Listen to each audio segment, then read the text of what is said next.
ભાવનગરવાસીઓ મકર સંક્રાંતિની ખૂબ જ ઉત્સાહભેર ઉજવણી કરી મકર સંક્રાંતિને લઈ ભાવનગરવાસીઓમાં ખૂબ જ ઉત્સાહ જોવા મળી રહ્યો છે। સવારથી પતંગ રશિયાઓ ધાબા ઉપર ચડી ગયા હતા। ભાવનગરનું આકાશ રંગબેરંગી પતંગોની ચાદર ઓઢી હોય તેવું દ્રશ્ય સર્જાયું। ખાસ કરી પતંગ રશિયાએ કાપ્યો છે લપેટના નારા સાથે ધાબા પર અવાજ ગુંજી ઉઠ્યા। મકર સંક્રાંતિને લઈ ભાવનગરવાસીઓમાં ખૂબ જ ઉત્સાહ જોવા મળી રહ્યો હતો।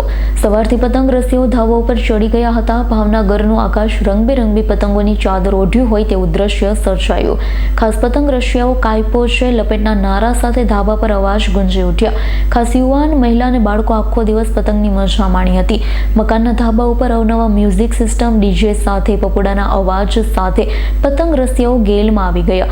અવનવી પતંગો આકાશમાં ઉડાડી મકર સંક્રાંતિની ઉજવણી કરી હતી। આ વખતે ઉત્તરાયણની અંદર પવન પણ સારો હોવાના કારણે પતંગ રસિકોમાં ખાસ આનંદનો માહોલ જોવા મળ્યો છે। ભાવનગરવાસીઓ દવેદાદાનું પ્રખ્યાત ઊંધિયું દહીંવડાની મોજ માણી હતી। દવેદાદાને ત્યાં લોકોની ભીડ જોવા મળી।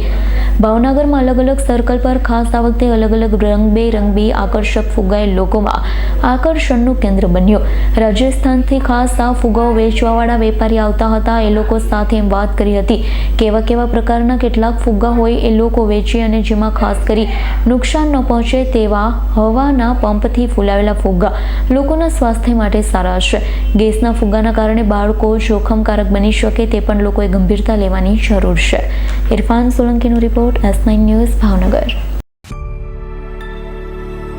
અમારી તમામ માહિતીથી અપડેટ રહેવા માટે જોડાયેલા રહો S9 ન્યૂઝ સાથે।